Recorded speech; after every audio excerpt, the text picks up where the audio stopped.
ಎಲ್ಲರಿಗೂ ಆತ್ಮವಂದನೆಗಳು. ನನ್ನ ಹೆಸರು ಭಾಗ್ಯಶ್ರೀ ಅಂತ ಹೇಳಿ. ನಾನು ಬೆಳಗಾಂದಲ್ಲಿ ಇರೋದು. ಸೊ ಇವತ್ತು ಬಸವಣ್ಣ ಜಯಂತಿ. ಸೊ ಎಲ್ಲರಿಗೂ ಬಸವೇಶ್ವರ ಜಯಂತಿಯ ಹಾರ್ದಿಕ ಶುಭಾಶಯಗಳು. ನಮ್ಮಲ್ಲೆಲ್ಲ ಇವತ್ತು ಮಾಡಿದ್ದಾರೆ. ಇದು ಬದುಕಿನ ವರ್ತಮಾನದ ಮುಂದಿನ ಭಾಗವನ್ನ ಮಾಸ್ಟರ್. ಸೊ ನೋಡಿ, ಆ ಬಸವಣ್ಣರು ಅಂದ್ಮೇಲೆ ಒಂದು ಮಾತು ಹೇಳೋಗಿದ್ದಾರೆ. ಏನು ಅಂದ್ರೆ ಒಂದೇ ವರ್ಡು, ಕಾಯಕವೇ ಕೈಲಾಸ ಅಂತ ಹೇಳಿ. ಯಾವ ರೀತಿ ನಾವು ಕೆಲಸವನ್ನ ಶ್ರದ್ಧೆಯಿಂದ ಮಾಡ್ತಾ ಹೋಗ್ತೀವೋ ಅಲ್ಲಿ ನಮಗೆ ಕೈಲಾಸ ಸಿಗ್ತಿದೆ ಅಂತ ಹೇಳಿ ಮಾಸ್ಟರ್ಸ್. ಹಾಗಾಗಿ ಎಲ್ರು ನಾವು ಧ್ಯಾನವಂತರು ಆ ನಮ್ಮ ಧ್ಯಾನದ ಕಾಯಕವನ್ನು ನಿರಂತರವಾಗಿ ಮಾಡ್ತಾ ಹೋದ್ರೆ ಖಂಡಿತವಾಗ್ಲೂ ನಾವು ಕೈಲಾಸವನ್ನು ಮುಟ್ಟಬಹುದು ಅಂತೇಳಿ. ನೋಡಿ, ಎಂತ ಅದ್ಭುತ ಮಾತುಗಳನ್ನ ಬಸವನವರು ಎಷ್ಟೋ ತಮ್ಮ ವಚನಗಳ ಮುಖಾಂತರ ಹೇಳ್ತಿದ್ದಾರೆ ಮಾಸ್ಟರ್ಸ್. ಹಾಗೆ ಆ ಟಾಪಿಕ್ ಮುಖಾಂತರ ನಾನು ಇವತ್ತಿನ ಬದುಕಿನ ವರ್ತಮಾನದಲ್ಲಿ 8ನೇ ಭಾಗನ ಶರಣಾಗತಿ ಟಾಪಿಕ್ ನ ತೋರ್ತಾ ಇದ್ದೀನಿ ಮಾಸ್ಟರ್ಸ್. ನೋಡಿ, ನಾವು ಯಾವ ರೀತಿ ಶರಣಾಗ್ಬೇಕು, ಯಾವ ರೀತಿ ಶರಣ ಅಂದ್ರೆ ನಾವು ಯಾವ ರೀತಿ ಕೈಲಾಸವನ್ನ ಕಾಣ್ತೀವಿ. ನಾವು ಪ್ರತಿಯೊಂದು ವಿಷಯಕ್ಕೂ ಎಲ್ರೂ ಶರಣಾಗ್ತಾ ಹೋಗ್ತೀವಿ. ನೀವು ಎಷ್ಟೋ ಸರಿ ಅನ್ಕೊಂಡಿರ್ಬೋದು, ಯಾವ್ದಾದ್ರು ಒಂದು ಕಾರ್ಯಕ್ರಮಕ್ಕೆ ಹೋದಾಗ, ಯಾವ್ದಾದ್ರು ಒಂದು ಗುರುಜರು ಮಾತಾಡಿದಾಗ, ಸಂತರು ಮಾತಾಡಿದಾಗ ಇಷ್ಟೊಂದು ಒಳ್ಳೆ ಮಾತುಗಳನ್ನ ಮಾತಾಡೋ ಅವರ ಮಾತಿನ ನಾನು ಶರಣಾಗಿ ಹೋದೆ. ಅಂದ್ರೆ ಅವರ ಮಾತು ನಮ್ಮ ಹೃದಯದ ಅಂತರಾಳದಲ್ಲಿ ಅದು ಅಡಗಿರುತ್ತೆ ಮಾಸ್ಟರ್ಸ್, ಅವರ ಮಾತು. ಸೊ ಹಾಗಾಗಿ ನಾವು ಶರಣಾಗ್ತಾ ಹೋಗಿರ್ತೇವೆ ಅವ್ರ ಮಾತುಗಳಿಗೆ. ಹೀಗೆ ಪ್ರತಿಯೊಂದು ವಿಷಯದಲ್ಲೂ ನಾವು ಬೇರೆಯವ್ರಿಗೆ ಶರಣಾಗ್ತಾ ಹೋಗ್ತೇವೆ. ಯಾಕೆ ಅಂತಂದ್ರೆ ಕೇವಲ ಶರಣಾಗುವುದರಿಂದ ನಮ್ಮ ಮನೋಭಾವನೆ, ನಮ್ಮ ಮನಸ್ಸು, ನಮ್ಮ ಹೃದಯ, ನಮ್ಮ ಅಂತರಾತ್ಮ ಎಲ್ಲವೂ ಶುದ್ಧಿ ಆಗ್ತಾ ಹೋಗ್ತೀವಿ ಮಾಸ್ಟರ್ಸ್. ಈ ಶರಣಾಗತಿ ಅನ್ನುವಂತ ಒಂದೇ ಒಂದು ಟಾಪಿಕ್ ಒಮ್ಮೆ ಒಮ್ಮೆ ನಾವು ಎಲ್ಲ ಈ ನಮ್ಮ ಧ್ಯಾನಕ್ಕೆ ಶರಣಾದ್ರೆ ಅಥವಾ ನಮ್ಮ ಒಳ್ಳೆ ಆಲೋಚನೆ ನಾವು ಶರಣಾದ್ರೆ ನಾವು ಖಂಡಿತವಾಗ್ಲೂ ಎತ್ತರಕ್ಕೆ ಇರ್ತೀವಿ ಅನ್ನೋದು ಸಂದೇಶ ಮಾಸ್ಟರ್. ಆ ಶರಣಾಗತಿ ಅನ್ನುವಂತ ಒಂದೇ ಒಂದು ವರ್ಡ್ ನೋಡ್ರಿ. ದಾಸರು ಹೇಳೋದ್ರು, ಒಮ್ಮೆ ದಾಸನಾಗು ವಿಶೇಷನಾಗು ಅಂತೇಳಿ. ಒಮ್ಮೆ ದಾಸಿ ಆಗಿ ನೋಡು, ಒಮ್ಮೆ ಭಗವಂತನಿಗೆ ಒಂದೇ ಒಂದ್ ಸತಾಲ ಮಂಡಿ ಊರಿ, ಭಗವಂತ ನಾನ್ ಮಾಡಿರೋ ತಪ್ಪನ್ನೆಲ್ಲ ಕ್ಷಮಿಸು, ನಿನ್ನ ದಾಸಿನಾಗಿ ನನ್ನನ್ನ ಮಾಡ್ಕೊ, ಸದಾಕಾಲ ನಿನ್ನ ಜೊತೆ ಇರುವಂತ ಒಂದೇ ಒಂದು ನಮ್ಮಲ್ಲಿ ಆ ಭಾವ ಹುಟ್ಕೋತು ಅಂದ್ರೆ, ಒಮ್ಮೆ ಒಂದೇ ಒಂದ್ಸಲ ನಾನ್ ನಿನಗೆ ಶರಣಾಗ್ತೀನಿ ಅನ್ನುವಂತ ಭಾವ ನಮ್ಮೊಳಗೆ ಬಂತು ಅಂದ್ರೆ ಅವಾಗ್ಲೇ ಮಾಸ್ಟರ್ಸ್ ನಮ್ಮ ಎಲ್ಲಾ ಆತ್ಮಗಳು ಶುದ್ಧಿ ಆದಂಗೆ, ನಮ್ಮಲ್ಲಿ ಆತ್ಮ ಸಾಕ್ಷಾತ್ಕಾರ ಆದಂಗೆ ಮಾಸ್ಟರ್ಸ್. ಅದು ಒಂದೇ ಒಂದು ವರ್ಡ್ ನನ್ನ ರಾಮಕೃಷ್ಣ ಪರಮಹಂಸರು ಯಾವ ರೀತಿ ನನಗೆ ಅವರು ಈ ಶರಣಾಗತಿ ಟಾಪಿಕ್ ಮುಖಾಂತರ ಬರ್ಸಿದ್ದಾರೆ ಅಂದ್ರೆ ತುಂಬಾ ಅದ್ಭುತವಾಗಿದೆ ಮಾಸ್ಟರ್ಸ್. ಸೊ ಒಂದ್ಸಾಗಿ ನಿಮ್ಗೆಲ್ಲರಿಗೂ ಬಸವಣ್ಣ ಜಯಂತಿಯ ಶುಭಾಶಯಗಳು. ಹಾಗೆ ನನ್ನ ಗುರುಗಳಾದ ರಾಮಕೃಷ್ಣ ಪರಮಹಂಸರಿಗೂ ಕೂಡ ಅನಂತ ಕೋಟಿ ವಂದನೆಗಳು. ಹಾಗೆ ಮಹಾವತಾರ್ ಫೌಂಡೇಶನ್ ಗೆ ಅವಕಾಶ ಕೊಟ್ಟಿರೆಲ್ರು. So thank you masters, thank you. ಶರಣಾಗತಿ. ಆತ್ಮವೆಂಬುದನ್ನು ಆತ್ಮ ಸ್ವರೂಪವಾದ ಅಖಿಲ ಬ್ರಹ್ಮಾಂಡ ನಾಯಕನಿಗೆ ಶರಣಾಗುವುದು. ನೋಡಿ ಮಾಸ್ಟರ್ಸ್, ಈ ಆತ್ಮ ಎಂಬುದು ಏನಿದೆ ಅಂದ್ರೆ ಪ್ರತಿಯೊಬ್ಬರಲ್ಲೂ ಆತ್ಮ, ನೀವೆಲ್ರೂ ಗೊತ್ತಿರ್ಬೇಕು. ಧ್ಯಾನ ಮಾಡುವಂತ ಪ್ರತಿಯೊಬ್ಬ ವ್ಯಕ್ತಿಗೂ ಇವಾಗ ಧ್ಯಾನಕ್ಕೆ ಬಂದ್ಮೇಲೆ ಆತ್ಮ ಅಂದ್ರೆ ಏನು, ಆತ್ಮ ಸ್ವರೂಪಗಳು ಅಂದ್ರೆ ಎಲ್ಲ ನಿಮ್ಗೆ ಗೊತ್ತಾಗಿದೆ ಮಾಸ್ಟರ್ಸ್. ಸೊ ನಮ್ಗೆಲ್ಲರಿಗೂ ಇರುವಂತ ಒಬ್ಬನೇ ನಾಯಕ, ಅವನೇ ಬ್ರಹ್ಮಾಂಡದ ನಾಯಕ. ನಾವೆಲ್ಲರೂ ಅವನಿಗೆ ಏನಾಗ್ಬೇಕು ಅಂದ್ರೆ ಶರಣ ಆಗ್ಬೇಕು ಮಾಸ್ಟರ್ಸ್. ನಾವೆಲ್ಲರೂ ಆತನ ಆತ್ಮ ಬಿಂದುಗಳು. ಭಗವಂತನ ಆತ್ಮ ಜ್ಯೋತಿಯ ಮೂಲಕ ನಾವೆಲ್ಲರೂ ಕಂಗೊಳಿಸುತ್ತಿದ್ದೇವೆ. ನಿಮ್ಗೆಲ್ರೂ ಗೊತ್ತು, ನಾವೆಲ್ಲರೂ ಆ ಪರಮೇಶ್ವರನ ಒಂದೊಂದು ಕಿರಿ ಅಂಶಗಳು ಹೊರಬಿದ್ದು ಈಗ ನಾವೆಲ್ಲರೂ ಧ್ಯಾನಿಗಳಾಗಿದ್ದೀವಿ ಅಂತ ಹೇಳಿ ಮಾಸ್ಟರ್ಸ್. ಅದಕ್ಕೆ ಆತನೇ ಅಹಂ ಬ್ರಹ್ಮಾಸ್ಮಿ. ಯಾಕಂದ್ರೆ ಅವನೊಬ್ಬನೇ ಅಹಂ ಬ್ರಹ್ಮಾಸ್ಮಿ, ಅವನೇ ನಿರಾಕಾರ ಸ್ವರೂಪವಾದ ಪರಮಾತ್ಮ. ಅವನ ಹೊರತು ಬೇರೆ ಯಾರು ಇಲ್ಲ ಮಾಸ್ಟರ್ಸ್. ಆತನ ಮೂಲಕ ಎಲ್ಲ ಪರಿಶುದ್ಧ ಆತ್ಮಗಳು ಅಜ್ಞಾನದ ಕತ್ತಲೆಯ ಮಾರ್ಗದಿಂದ ಸುಜ್ಞಾನವೆಂಬ ಮಾರ್ಗದ ಮೂಲಕ ಆತ್ಮ ಪ್ರಯಾಣಗಳಾಗಿ ನಾವೆಲ್ಲರೂ ಸಾಗುತ್ತಿದ್ದೇವೆ. ನೋಡಿ ಮಾಸ್ಟರ್ಸ್, ನಾನು ಆಗ್ಲೇ ಹೇಳ್ದಂಗೆ ನಾವೆಲ್ಲರೂ ಆತನಿಂದ ಬಂದಂತ ಒಂದೊಂದು ಕಿರಿಯ ಅಂಶಗಳು. ನಾವು ಈಗ ದೇಹನ ಧರಿಸಿದ್ದೀವಿ, ಅವನ ಆತ್ಮ ಒಂದು ಕಿರಿಯ ಮುಖಾಂತರ ನಾವೆಲ್ಲರೂ ಆತ್ಮ ಧ್ಯಾನಿಗಳಾಗಿದ್ದೇವೆ. ಅದು ಯಾವ ರೀತಿ ಅಂದ್ರೆ ನಮ್ಮಲ್ಲಿ ಧ್ಯಾನ ಯಾವಾಗ ಆವರಿಸಿತು, ನಾವಾಗ ಅಜ್ಞಾನದ ಕತ್ತಲೆಯಿಂದ ಧ್ಯಾನಕ್ಕೆ ಬಂದು ನೋಡಿ ಎಷ್ಟು ನನ್ನ ಗುರುಗಳು ಎಷ್ಟು ಅದ್ಭುತವಾಗಿ ಹೇಳಿದ್ದಾರೆ ಮಾಸ್ಟರ್ಸ್. ನಾವು ಈಗ ಅಜ್ಞಾನದ ಕತ್ತಲೆಯ ಮಾರ್ಗದಿಂದ ಸುಜ್ಞಾನವೆಂಬ ಮಾರ್ಗಕ್ಕೆ ಬಂದು ಯಾರು ಪ್ರತಿಯೊಬ್ಬರು ಧ್ಯಾನವನ್ನ ಅಳವಡಿಸ್ಕೊಂಡವರು ಅವರೆಲ್ಲರೂ ಕತ್ತಲೆಯ ಮಾರ್ಗದಿಂದ ನಾವೆಲ್ಲರೂ ಸುಜ್ಞಾನವೆಂಬ ಮಾರ್ಗಕ್ಕೆ ಬಂದು ಅಂತ ಹೇಳಿ ಮಾಸ್ಟರ್ಸ್. ಸಾಕ್ಷಾತ್ ಭಗವಂತನ ಅಸ್ತಿತ್ವವನ್ನು ಕಾಣುವ ಮೂಲಕ ಆತ್ಮ ಸ್ವರೂಪನಿಗೆ ಶರಣಾಗುವ ಮೂಲಕ ಆ ಬಾರಿ ಸಾಕ್ಷಾತ್ ಭಗವಂತನ ಅಸ್ತಿತ್ವವನ್ನು ಕಾಣುವ ಮೂಲಕ ಆತ್ಮ ಸ್ವರೂಪನಿಗೆ ಶರಣಾಗುವ ಮೂಲಕ ಆಭಾರಿಯಾಗಿರ್ತೀವಿ ನೋಡಿ ಮಾಸ್ಟರ್ಸ್. ನಾವೆಲ್ರೂ ಅದಕ್ಕೆ ಡೈಲಿ ಮಾರ್ನಿಂಗ್ ಆತು ನೈಟ್ ಆತು ಮಲ್ಕೊಂಡ್ ಆತು ನಾವೆಲ್ರೂ ಭಗವಂತನಿಗೆ ಥ್ಯಾಂಕ್ಸ್ ಹೇಳ್ಬೇಕು. ಯಾಕೆಂದ್ರೆ ಈ ದೇಹ ಶರೀರನ ಕೊಟ್ಟಂತವನೇ ಅವನು. ಸೊ ಅವನಿಗೆ ನಾವು ಕೃತಜ್ಞತೆಯನ್ನು ಭಾವ ಸಲ್ಲಿಸದೆ ಹೋದ್ರೆ ನಾವು ನಮ್ಗೆ ಅನ್ಯಾಯ ಮಾಡ್ಕೊಂಡಂಗೆ ಮಾಸ್ಟರ್ಸ್. ಸೊ ಇವತ್ತಿಂದ ನಾವು ಎಲ್ರು ಆ ಭಗವಂತನಿಗೆ ಥ್ಯಾಂಕ್ಸ್ ಹೇಳೋ ಮುಖಾಂತರ ನಮ್ಮ ಜೀವನ ಸ್ಟಾರ್ಟ್ ಮಾಡೋಣ, ಅಥವಾ ನಮ್ಮ ಜೀವನದ ರಾತ್ರಿಲಿ ಅವನನ್ನ ನೆನೀತಾ ನಾವು ಧನ್ಯವಾದನ ತೀರ್ಸೋಣ ಮಾಸ್ಟರ್ಸ್. ಮನುಷ್ಯನ ಜೀವನದಲ್ಲಿ ಪ್ರತಿಯೊಂದು ಸಾಧನೆಗೂ ಶ್ರದ್ಧೆ ಭಕ್ತಿ ಎಷ್ಟು ಮುಖ್ಯವೆಂದರೆ ಅದರೊಂದಿಗೆ ಪವಿತ್ರತೆಯೂ ಅಷ್ಟೇ ಮುಖ್ಯ ನೋಡಿ ಮಾಸ್ಟರ್ಸ್. ನಮ್ಮ ಜೀವನದಲ್ಲಿ ಯಾವ್ದಾದ್ರು ಒಂದು ಸಾಧನೆ ಮಾಡ್ಬಲ್ಲು. ಈಗ ನೋಡಿ, ಒಬ್ಬೊಬ್ರು ಜಪದ ಮೂಲಕ ಅವ್ರ ಸಾಧನೆನ ವ್ಯಕ್ತಪಡಿಸ್ಕೊತಾ ಇದ್ದಾರೆ, ಅಥವಾ ಒಬ್ಬೊಬ್ರು ಗುಡಿಯ ಭಗವಂತನಲ್ಲಿ ಮೂರ್ತಿ ಪೂಜೆ ಮಾಡುವ ಮುಖಾಂತರ ಅವರ ಭಕ್ತಿ ಶ್ರದ್ಧೆನ ಎಲ್ಲರೂ ಹೆಚ್ಚಿಗೆ ಮಾಡ್ಕೊತಾ ಇದ್ದಾರೆ ಮಾಸ್ಟರ್ಸ್. ಅದ್ರೊಂದಿಗೆ ಪವಿತ್ರತೆ ಬೇಕು. ಅಂದ್ರೆ ನಮ್ಮಲ್ಲೇ ಇರುವಂತ ಮನಸ್ಸನ್ನ ನಾವ್ ಯಾವಾಗ್ಲೂ ಪವಿತ್ರವಾಗಿ ಇಟ್ಕೋಬೇಕು. ಅದರಲ್ಲಿ ನಾವು ಯಾವಾಗ್ಲೂ ಕಲ್ಮಶನು ತುಂಬಬಾರ್ದು ಮಾಸ್ಟರ್ಸ್. ಅದಕ್ಕೆ ನಾವ್ ಏನೇ ಮಾಡ್ಲಿ, ಜಪ ಮಾಡ್ಲಿ, ತಪ ಮಾಡ್ಲಿ, ಧ್ಯಾನ ಮಾಡ್ಲಿ, ಆದ್ರೆ ಆ ಮನಸ್ಸನ್ನ ನಾವ್ ಯಾವಾಗ್ಲೂ ಪವಿತ್ರವಾಗಿ ಇಟ್ಕೋಬೇಕು ಮಾಸ್ಟರ್ಸ್. ಆತ್ಮಧ್ಯಾನಿಗಳು ಶ್ರದ್ಧೆಯ ಮೂಲಕವೇ ಆ ಭಗವಂತನಿಗೆ ಶರಣಾಗಬೇಕು ನೋಡಿ ಮಾಸ್ಟರ್ಸ್. ನಾವೆಲ್ರೂ ಯಾವ ರೀತಿಯ ಅವನಿಗೆ ಶರಣಾಗಬೇಕು ಅಂದ್ರೆ ಕೇವಲ ಶ್ರದ್ಧೆ. ಒಮ್ಮೆ ಅದೇ ನಾನು ಹೇಳಿದಾಗೆ, ಭಗವಂತ ನಿನ್ನ ದಾಸಿಯನ್ನಾಗಿ ಮಾಡ್ಕೊಂಡ್ಬಿಡಪ್ಪ ತಂದೆ, ಯಾವಾಗ್ಲೂ ನಿನ್ ಜೊತೆನೆ ಇರ್ಬೋದು. ಒಮ್ಮೆ ನಮ್ಮ ಆಳದಿಂದ ಆ ಮಾತು ಬರ್ಬೇಕು ಮಾಸ್ಟರ್ಸ್. ಬದುಕಿನುದ್ದಕ್ಕೂ ಪವಿತ್ರವಾದ ಬಂಧನದೊಂದಿಗೆ ಆತ ಒಡಗೂಡಿ ಸಾಗಬೇಕು. ನಮ್ಮ ಜೊತೆ ಅವನು ಇರ್ಬೇಕು ಅಂತಂದ್ರೆ ನಾವು ಆ ಪವಿತ್ರವಾದ ಬಂಧನವನ್ನ ಯಾವತ್ತೂ ಹಾಳು ಮಾಡ್ಕೋಬಾರ್ದು ಮಾಸ್ಟರ್ಸ್. ಯಾಕಂದ್ರೆ ನಮಗೂ ಆ ಭಗವಂತನಿಗೆ ಒಂದು ನಂಟಿದೆ. ಯಾಕಂದ್ರೆ ನಾವೆಲ್ಲರೂ ಆತನ ಬಿಂದುಗಳು, ಅವನಿಂದ ಹುಟ್ಕೊಂಡಂತ ಕಿಡಿಯ ಒಂದೊಂದು ಅಂಶಗಳು ಮಾಸ್ಟರ್ಸ್.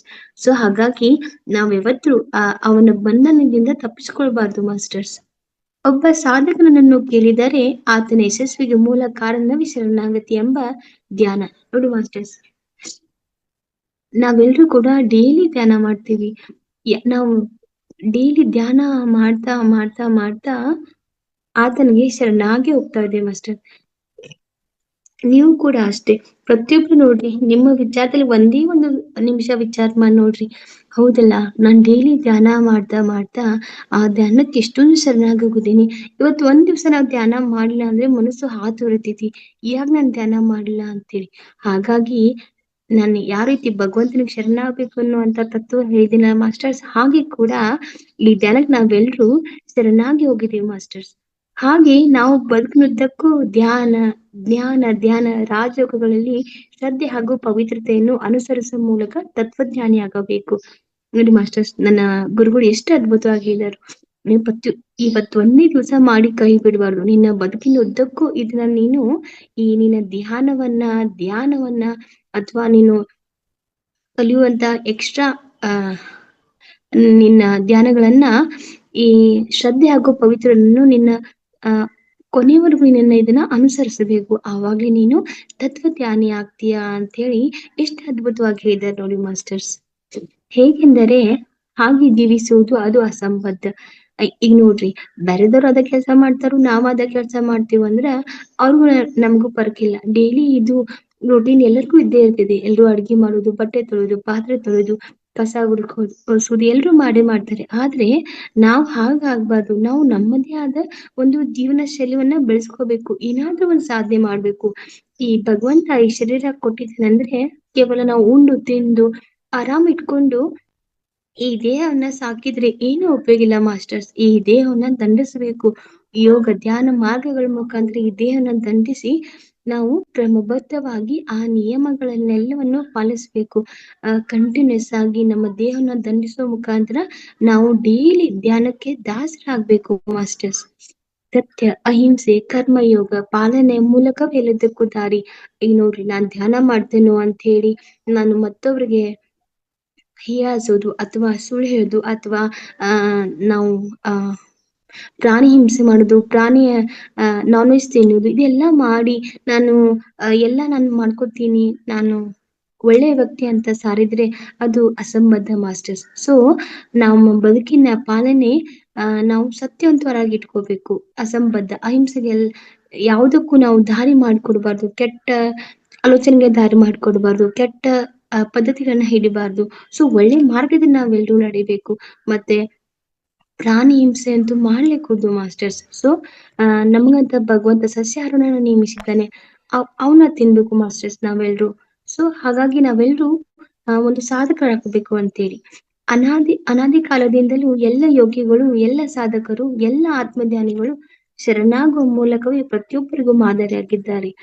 ಅಲ್ವಾ ಮಾಸ್ಟರ್ಸ್? ನೀವು ನಿಮ್ಮ ಜೀವನದಲ್ಲಿ ಎಷ್ಟೋ ಯೋಗಿಗಳನ್ನ ನೋಡಿದ್ದೀರಿ, ಅಘೋರಿಗಳನ್ನ ನೋಡಿದ್ದೀರಿ, ಎಲ್ಲ ಸಾಧಕರನ್ನ ನೋಡಿದ್ದೀರಿ, ಎಲ್ಲ ಆತ್ಮಜ್ಞಾನಿಗಳನ್ನ ನೋಡಿದ್ದೀರಿ. ಅದ್ರಲ್ಲಿ ನಮ್ಮ ಸುಭಾಷ್ ಚಂದ್ರ ಪತ್ರಿಜಿ ಸರ್ನ ನಾವು ನೋಡಿ ಎಲ್ಲರೂ ಅವರ ಕಡೆಯಿಂದ ನಾವೆಲ್ಲರೂ ಧ್ಯಾನವನ್ನ ಕಲ್ತಿದ್ದೀವಿ. ಸೊ ಎಂತೆಂತ ಯೋಗಿಗಳು, ಅವರಿಂದ ಅವ್ರಿಗೆ ನಾವೆಲ್ಲರೂ ಶರಣಾಗಿ ಹೋಗಿದ್ದೀವಿ ಅಲ್ವಾ ಮಾಸ್ಟರ್ಸ್? ನೀವು ಜೀವನದಲ್ಲಿ ಪ್ರತಿಯೊಂದು ನೋಡಿರ್ಬೇಕು ನೀವು. ಸೊ ನಮ್ಮ ಆ ಶರಣಾಗತಿಯ ಭಾವ ಹುಟ್ಕೊಂಡಾಗ್ಲೇ ನಾವು ಅವ್ರಿಗೆ ಅವರ ತತ್ವನ ನಾವು ಅಳವಡಿಸ್ಕೊಳ್ಳೋಕೆ ಸಾಧ್ಯವಾಗ್ತಿದೆ ಅಲ್ವಾ ಮಾಸ್ಟರ್ಸ್? ಇವಾಗ ನಮಗೆ ಅವರು ಧ್ಯಾನವನ್ನ ಬಿತ್ತಿದ್ರು, ಆದ್ರೆ ಆ ಕಲಿಯುವಂತ ಮನಸ್ಸು, ಆ ಸ್ಥಿತಿ, ಆ ಶರಣಾಗತಿ ಭಾವ ನಮ್ಮಲ್ಲಿ ಬಂದಾಗ್ಲೇನೆ ನಾವೆಲ್ರು ಧ್ಯಾನಕ್ಕೆ ಶರಣಾಗಿರೋದು ಅಲ್ವಾ ಮಾಸ್ಟರ್ಸ್? ಇಲ್ಲ ಅಂದ್ರೆ ನಮ್ಮ ಮನಸ್ಸು ಅದನ್ನ ಒಪ್ಕೊಳ್ಳಿಲ್ಲ ಅಂದ್ರೆ ನಾವು ಧ್ಯಾನಕ್ಕೆ ಹೋಗ್ತಿದ್ವಾ? ಸೊ ಅದಕ್ಕೆ ಮೊದಲು ನಾವು ಏನಾಗ್ಬೇಕು, ಅವರ ಮಾತಿಗೆ ನಾವು ಶರಣಾಗ್ಬೇಕು. ಹೌದು, ಇವ್ರು ಹೇಳೋದು ಸತ್ಯ ಇದೆ, ಇದನ್ನ ನಾನು ನನ್ನ ಜೀವನದಲ್ಲಿ ಅಳವಡಿಸ್ಕೋಬೇಕು. ಹಾಗೆ ನಮ್ಮ ಗುರುಗಳು ನಮಗೆ ಕಲಿಸಿಕೊಟ್ಟಂತ ಪಾಠವನ್ನ ನಾವು ಡೈಲಿ ಅವ್ರಿಗೆ ಶರಣಾಗುವ ಮೂಲಕ ಅದನ್ನು ಕಲಿಬೇಕು ಅನ್ನೋ ರೀತಿ ಮಾಸ್ಟರ್ಸ್. ಎಲ್ಲ ಆಧ್ಯಾತ್ಮ ಮಾರ್ಗಗಳ ಮೂಲಕ ಸಾಗಬೇಕು. ಎಲ್ಲರಿಗೂ ಒಂದೇ ಒಂದು ಮಾರ್ಗ, ಅದು ಧ್ಯಾನ ಮಾರ್ಗ. ಬೇರಾವ ಮಾರ್ಗದ ಮೂಲಕ ತಲುಪಲು ಅಸಾಧ್ಯ ನೋಡಿ ಮಾಸ್ಟರ್ಸ್. ಮೇನ್ ಅಂದ್ರೆ ನಮಗಿರೋದು ಆದಷ್ಟು ಬೇಗ ಭಗವಂತನ ರೀಚ್ ಆಗ್ಬೇಕು, ಆದಷ್ಟು ಬೇಗ ನಮ್ಮ ಗುರಿನ ಸಾಧನೆ ಮಾಡ್ಬೇಕು ಅಂದ್ರೆ ಕೇವಲ ಒಂದೇ ಒಂದು ಮಾರ್ಗ, ಅದು ಧ್ಯಾನ ಮಾರ್ಗ. ಸೊ ಆ ಧ್ಯಾನ ಮಾರ್ಗದ ಮುಖಾಂತರ ನಾವು ಏನಾದ್ರೂ ಅದನ್ನ ಹಿಡಿದು ಹೋದ್ರೆ ನಮ್ಗೆ ಬೇಗ ಅವೆಲ್ಲ ಸಿದ್ಧಿಗಳು ಲಭಿಸ್ತಾ ಹೋಗ್ತವೆ ಮಾಸ್ಟರ್. ಸೊ ಅದಕ್ಕೆ ನಮ್ಗೆ ಇನ್ನೂ ಬಹಳ ಫಾಸ್ಟ್ ಆಗಿ ಹೋಗ್ಬೇಕಂದ್ರೆ ಬೇರೆ ಯಾವ ಮಾರ್ಗನೂ ಇಲ್ಲ. ಸೊ ಇದು ಒಂದೇ ಒಂದು ನಮ್ಮ ಮಾರ್ಗ. ಬೇಗ ನಾವು ಭಗವಂತನ ತಲುಪಬೇಕು ಅನ್ನೋದು ಅಂದ್ರೆ ನಾವು ಶರಣಾಗಿ ಹೋಗ್ಬೇಕು, ಮತ್ತೆ ಧ್ಯಾನ ಮಾರ್ಗವನ್ನ ಹಿಡಿಬೇಕು ಅಂತ ಹೇಳಿ ಮಾಸ್ಟರ್ಸ್. ಪಾವಿತ್ರ್ಯ ಅಂದರೆ ದೇಹ, ಮನಸ್ಸು, ಕಾಮ, ಕ್ರೋಧ, ಮದ, ಮತ್ಸರ ಎಂಬ ಎಲ್ಲ ಆಸೆಗಳಿಂದ ದೂರ ಸರಿದು ಸಂಪೂರ್ಣ ಆಂತರಿಕ ಮನಸ್ಸಿನ ಮೂಲಕವೇ ಶರಣಾಗುವುದು ಎಂದರ್ಥ. ನೋಡಿ ಮಾಸ್ಟರ್ಸ್, ಎಷ್ಟು ಅದ್ಭುತವಾಗಿ ಹೇಳಿದ್ದಾರೆ. ಇವಾಗ ಧ್ಯಾನ ಮಾಡಕೊತ್ತಾಗ ಎಲ್ಲ ಕೆಟ್ಟ ಆಲೋಚನೆಗಳು ಎಲ್ಲ ಬರಾಕತ್ತು, ಅದ್ ಕೂತು ನಾವು ಧ್ಯಾನ ಮಾಡುದು ಅಂದ್ರೆ ಅದು ಧ್ಯಾನ ಅಲ್ಲ ಮಾಸ್ಟರ್ಸ್. ನಮ್ಮೆಲ್ಲ ಥಾಟ್ಸ್ಗಳು, ಅದರಲ್ಲಿ ಇರುವಂತ ಈ ಮನಸ್ಸು, ಕಾಮ, ಕ್ರೋಧ, ಮದ, ಮತ್ಸರ ಎಂಬ ಎಲ್ಲ ಆಸೆಗಳನ್ನ ನಾವು ಧ್ಯಾನ ಕೂತಾಗ ದೂರ ಮಾಡ್ಕೋಬೇಕು. ನೋಡಿ ಎಷ್ಟು ಅದ್ಭುತವಾಗಿ ಹೇಳಿದ್ದಾರೆ. ಅವನ್ನೆಲ್ಲ ಹಾಕೊಂಡು ನಾವು ಧ್ಯಾನ ಮಾಡ್ತೀವಿ ಅಂದ್ರೆ ಅದು ಧ್ಯಾನ ಅಲ್ಲ ಮಾಸ್ಟರ್ಸ್. ಸೊ ಅವನ್ನೆಲ್ಲವನ್ನು ನಮ್ಮಿಂದ ಕಳಚಿಡ್ಬೇಕು. ಇಟ್ಟು ಸಂಪೂರ್ಣವಾಗಿ ಈ ದೇಹ ಸ್ತಬ್ಧವಾಗಬೇಕು, ಈ ಮನಸ್ಸನ್ನ ಶೂನ್ಯವಾಗಿಸ್ಬೇಕು. ಅವಾಗ್ಲೇ ನಮಗೆ ಆ ಭಗವಂತನ ಛಾಯೆ ಅನ್ನೋದು ಈ ಹೃದಯ ಚಕ್ರದಲ್ಲಿ ಮೂಡ್ತಾ ಹೋಗ್ತಿದೆ ಮಾಸ್ಟರ್ಸ್. ಸೊ ಅದನ್ನ ಕಣ್ತುಂಬ್ಕೋಬೇಕು ಅಂದ್ರೆ ಇವ 5 ಕೆಟ್ಟ ಆಸೆಗಳನ್ನ ನಾವು ಬಿಡಬೇಕು. ಆಸೆ ಬಿಟ್ಟಾಗ್ಲೇ ನಾವು ದಡಕ್ಕೆ ಸೇರೋದಕ್ಕೆ ಸಾಧ್ಯ ಮಾಸ್ಟರ್ಸ್. ಪ್ರಾಥಮಿಕ ಶಿಕ್ಷಣದಿಂದಲೇ ದಾರಿಯ ಮಾರ್ಗ ಹುಡುಕಿ ನೆಮ್ಮದಿಯ ಜೀವನದ ಅಡಿಪಾಯಕ್ಕೆ ಮುಕ್ತಿ ಸಿಕ್ಕಂತೆ. ನೋಡಿ ಮಾಸ್ಟರ್ಸ್, ನಾವ್ ಯಾವಾಗ್ಲೂ ಇವಾಗ ಸಿಕ್ತು ಅಂದ್ರೆ ಇವತ್ತೇನೆ ಅದನ್ನ ಧ್ಯಾನ ಮಾರ್ಗ ಹಿಡಿಬೇಕು. ಇನ್ನೂ ಟೈಮ್ ಐತಿ, ನೋಡಿದ್ರ ಆಯ್ತು, ಆಮೇಲೆ ಮಾಡಿದ್ರ ಆಯ್ತು ಅಂದ್ರ ಒಮ್ಮೆ ನಮ್ ಕೈ ಜಾರಿ ಬಿಟ್ಟು ಹೋಯ್ತು ಅಂದ್ರೆ ಮತ್ತೆ ನಮಗ್ ಸಿಗೋದಿಲ್ಲ ಮಾಸ್ಟರ್ಸ್. ಯಾಕಂದ್ರೆ ಮನಸ್ಸು ಆ ರೀತಿ ನಮ್ಮ ಶರೀರವನ್ನ ಕಂಟ್ರೋಲ್ ಮಾಡ್ತಾ ಇರುತ್ತೆ ಮಾಸ್ಟರ್. ಇವಾಗ ನೋಡಿ, ಒಂದೊಂದ್ಸತ ಹೇಳ್ತಾ ಇರುತ್ತೆ, ಇವಾಗ ಮಾಡೋಣ ಅಂತ ಒಂದ್ ಮನಸ್ಸು ಹೇಳ್ತೈತಿ, ಇವಾಗ ಏನ್ ಮಾಡ್ತಿ, ಇವಾಗ ಪಿಕ್ಚರ್ ಇರ್ತೈತಿ, ಪಿಕ್ಚರ್ ನೋಡ್ ಆಮೇಲೆ ಮಾಡು ಅಂತ ಮತ್ತೊಂದ್ ಮನಸ್ಸು ಹೇಳ್ತಾ ಇರ್ತೀವಿ ಮಾಸ್ಟರ್ಸ್. ಸೊ ಹಾಗಾಗಿ ಆ ಕೆಟ್ಟ ಮನಸ್ಸಿನ ಕಡೆ ನಾವು ಯಾವಾಗ್ಲೂ ಎಳ್ಕೋಬಾರ್ದು. ಅದೇನ್ ಹೇಳ್ತಾನಂದನ್ನ ನಾವು ತಿಳ್ಕೊಂಡು ನಾವು ಅವಾಗ್ಲೂ ನಾವು ಧ್ಯಾನ ಪ್ರಾಕ್ಟೀಸ್ ಮಾಡಿದ್ರೆ ನಿಜವಾಗ್ಲೂ ನಾವು ಆ ಪ್ರಾಥಮಿಕ ಅಂಶದಿಂದ ಅಂದ್ರೆ ಸಿಕ್ತು ಅಂತಂದ್ರೆ ನಾವು ಮುಂದಿನ ಎಲ್ಲವನ್ನು ನಮ್ಮ ಅಡೆತಡೆಗಳನ್ನ ದಾಟಿ ಹೋಗೋದಕ್ಕೆ ಮಾರ್ಗ ಸಿಕ್ಕಂಕ ಆಗುತ್ತೆ ಮಾಸ್ಟರ್ಸ್. ಹಾಗಾಗಿ ಈ ಎಲ್ಲದಕ್ಕೆ ದಾರಿ ಮುಕ್ತಿಯ ಮಾರ್ಗ. ಸೊ ಕೊನೆಗೆ ಈ ರೀತಿ ನಾವು ಧ್ಯಾನವನ್ನ ಅಳವಡಿಸ್ತಾ ನಮ್ಮ ಜೀವನದಲ್ಲಿ ಧ್ಯಾನವನ್ನ ಮಾಡ್ತಾ ಭಗವಂತನ್ ಕಾಣ್ತಾ ಹೋದ್ರೆ ಲಾಸ್ಟ್ಗೆ ನಮ್ಮ ಜೀವನ ಅಡಿಪಾಯಕ್ಕೆ ಸಿಗೋದು ಈ ಮುಕ್ತಿ ಎಂಬ ಮಾರ್ಗ ಮಾಸ್ಟರ್ಸ್. ಹಾಗೆ ನಿಯತ್ತಿನ ಕರ್ಮಕ್ಕೆ ನಿಯಮಿತ ಪಾಲನೆ ಮುಖ್ಯ. ಈ ನಿಯಮಗಳನ್ನು ಭೌತಿಕವಾಗಿ ಸ್ಥೂಲ ರೀತಿಯಲ್ಲಿ ಪಾಲಿಸಿದರೂ ಕೂಡ ಸೂಕ್ಷ್ಮ ರೀತಿಯಲ್ಲಿ ಇವನ್ನು ಅನುಸರಿಸಬೇಕು. ನಾವು ಹೊರಗಿನ ಪ್ರಪಂಚಕ್ಕೆ ನಾನ್ ಹಂಗಿದ್ದೀನಿ ಹಿಂಗದೀನಿ ಅಂತ ಹೇಳಿ ನಾವು ಹೇಳ್ಕೊಂಡು ನಮ್ಮ ಭೌತಿಕವಾಗಿ ಈ ಶರೀರದಲ್ಲಿ ನಾವು ಇವನ್ನ ಕಾಮ ಕ್ರೋಧನೆಲ್ಲ ಬಿಟ್ಟು ಮಾಡಿದ್ರೆ ಮಾತ್ರ ಮಾಸ್ಟರ್ಸ್ ಇವೆಲ್ಲನ್ನು ನಾವು ಸಾಧನೆ ಮಾಡೋದಕ್ಕೆ ಸಾಧ್ಯ. ಅಥವಾ ನಾವು ಎಲ್ಲ ಹೊರಗಡೆ ಹೇಳ್ಕೊಂಡು ಮತ್ತೆ ನಾವು ಧ್ಯಾನ ಕೂತಾಗ ಈ ಎಲ್ಲ ಆಸನ ಇಟ್ಕೊಂಡು ಧ್ಯಾನ ಮಾಡಿರೋದು ಧ್ಯಾನ ಅಲ್ಲ ಮಾಸ್ಟರ್ಸ್. ಸೊ ಧ್ಯಾನ ಯೋಗ ಹೇಳುತ್ತದೆ, ಸಾಧನೆಗಳು ಆದ ನಂತರ ಮನಸ್ಸನ್ನು ಏಕಾಗ್ರಗೊಳಿಸುವ ಮೂಲಕ, ಮನಸ್ಸನ್ನು ಶುದ್ಧಗೊಳಿಸುವ ಮೂಲಕ ಯಾವಾಗಲೂ ವಿಚಾರವನ್ನು ಮಾಡುತ್ತಿರಬೇಕು. ನೋಡಿ ಮಾಸ್ಟರ್ಸ್, ನಾನು ಇವತ್ತು ಇಷ್ಟು ಧ್ಯಾನ ಮಾಡಿದೀನಿ ಅಂತಂದ್ರ ನಾಳೆಗೆ ನನ್ನ ಇನ್ನೂ ಆ ಧ್ಯಾನ ಒಂದು ಇವತ್ತು ಅರ್ಧ ತಾಸು ಮಾಡಿ ಅಂದ್ರೆ ನಾಳೆ ಒಂದು 10 ನಿಮಿಷ ಧ್ಯಾನ ಜಾಸ್ತಿ ಮಾಡ್ಕೋಬೇಕು.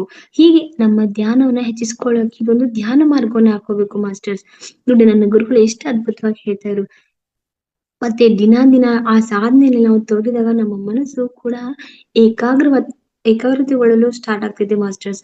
ಸೊ ಒಮ್ಮೆ ನಾವು ಮನಸ್ಸನ್ನ ಶುದ್ಧಿಗೊಳಿಸ್ತಾ ಹೋದ್ರೆ ನಮ್ಮ ವಿಚಾರಗಳೆಲ್ಲ ಶೂನ್ಯ ಆಗ್ತಾ ಹೋಗ್ತಾ ಇದೆ ಮಾಸ್ಟರ್ಸ್. ಅದಕ್ಕೆ ನಾವು ಮೊದಲು ನಾವು ಧ್ಯಾನ ಮಾರ್ಗವನ್ನು ಹಿಡಿಬೇಕು, ಅಥವಾ ಆ ಧ್ಯಾನ ಮಾರ್ಗದಲ್ಲಿರುವ ಧ್ಯಾನವನ್ನು ನಾವು ಪಡಿತಾ ಹೋಗ್ಬೇಕು ಮಾಸ್ಟರ್ಸ್.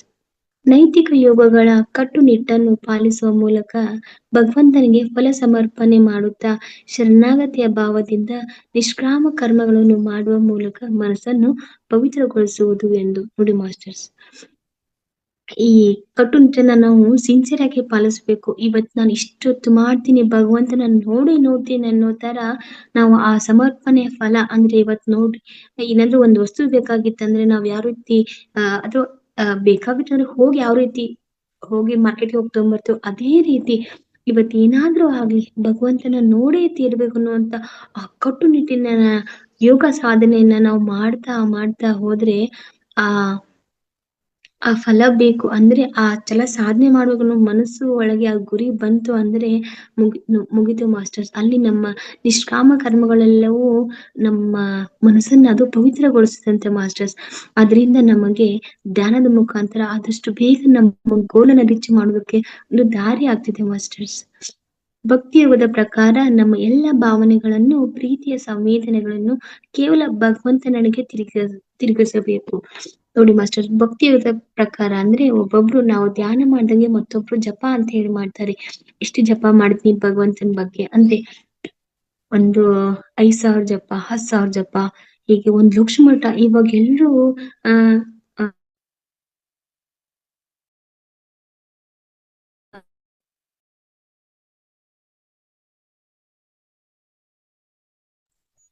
ಕೇಳ್ತಾ ಇಲ್ಲ ಮ್ಯಾಮ್. ಮ್ಯಾಮ್ ಕೇಳ್ಬದ್ರಿ? ಕೇಳ್ತಾ ಇಲ್ಲ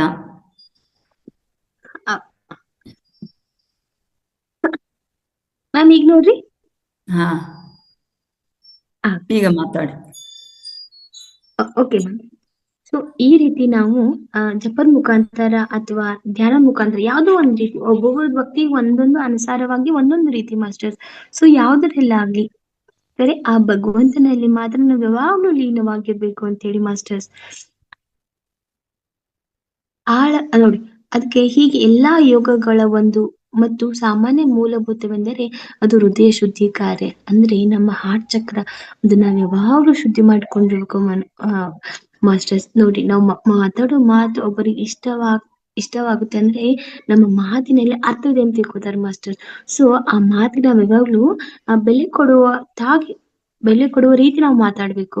ಅದಕ್ಕೆ ಅಂದ್ರೆ ಆ ಹೃದಯ ಚಕ್ರವನ್ನು ನಾವು ಯಾವಾಗ್ಲೂ ಶುದ್ಧವಾಗಿ ಇಟ್ಕೋಬೇಕು.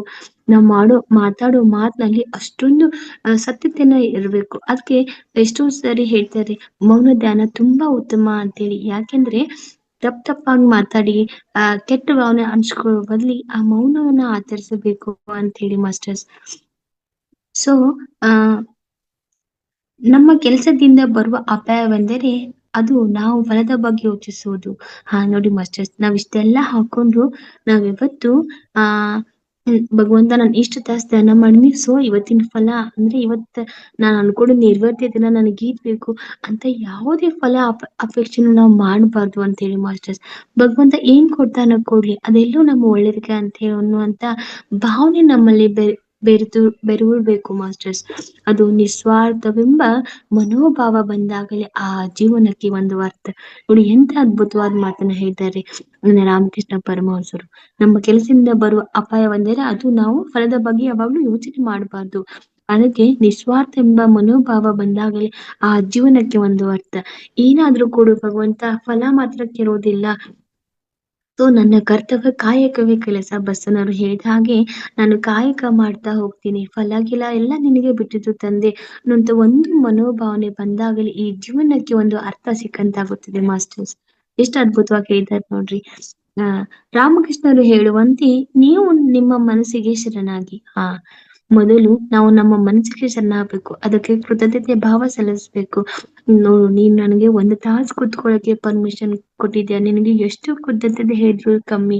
ನಿನ್ ಮುಖಾಂತರ ನನ್ನ ಧ್ಯಾನ ಇಷ್ಟೊಂದು ಹೆಚ್ಚಾಗಿ ಮಾಡೋದಕ್ಕೆ ತುಂಬಾ ಸಹಕಾರ ಇತ್ತು. ಒಂದೇ ಒಂದು ಅದಕ್ಕೆ ಧನ್ಯವಾದ ಕೃತಜ್ಞತೆ ಅರ್ಪಿಸಿ ನಾವು ಅದಕ್ಕೆ ಶರಣ ಆದ್ರೆ ಸಾಕು ಮಾಸ್ಟರ್ಸ್. ನಾವು ಎಷ್ಟೊತ್ತು ಧ್ಯಾನ ಮಾಡಿದ್ರು ಅದ್ ನಮ್ಗೆ ಏನು ಮಾಡುದಿಲ್ಲ ಮಾಸ್ಟರ್ಸ್.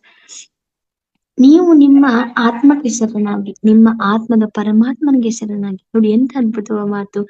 ನೀವು ಮೊದಲು ನಿಮ್ಮ ಮನಸ್ಸಿಗೆ ಶರಣಾಗಿ, ಹಾಗೆ ನೀವು ನಿಮ್ಮ ಆತ್ಮಕ್ಕೆ ಶರಣಾಗಿ. ಒಮ್ಮೆ ನಿಮ್ಮ ಆತ್ಮಕ್ಕೆ ಹೇಳಿ, ನಾನು ನಿಮಗೆ ಕಂಪ್ಲೀಟ್ ಆಗಿ ಶರಣಾಗಿದ್ದೀನಿ ಭಗವಂತ, ಒಂದೇ ಒಂದ್ಸಾರಿ ನಿನ್ನ ದರ್ಶನದ ಭಾಗ್ಯ ಸಿಗುವಾಗ ಮಾಡು. ಸೊ ಆಮೇಲೆ ನಿಮ್ಮ ಆತ್ಮನ ಪರಮಾತ್ಮನಿಗೆ ಶರಣಾಗಿ, ಒಳಗಡೆ ಇರುವಂತ ನಮ್ಮ ಹೃದಯ ಚಕ್ರದ ಒಳಗಿರುವಂತ ನನ್ನ ಭಗವಂತನಿಗೆ, ಅವನಿಗೆ ನಾವು ಶರಣಾಗಬೇಕು ಮಾಸ್ಟರ್ಸ್. ಮತ್ತೆ ನಿಮ್ಮ ಧ್ಯಾನಕ್ಕೆ ಶರಣಾಗಿ, ಆಮೇಲೆ ನಾವು ನಮ್ಮ ಧ್ಯಾನಕ್ಕೆ ಕೃತಜ್ಞತೆ ಸಲ್ಲಿಸ್ಬೇಕು.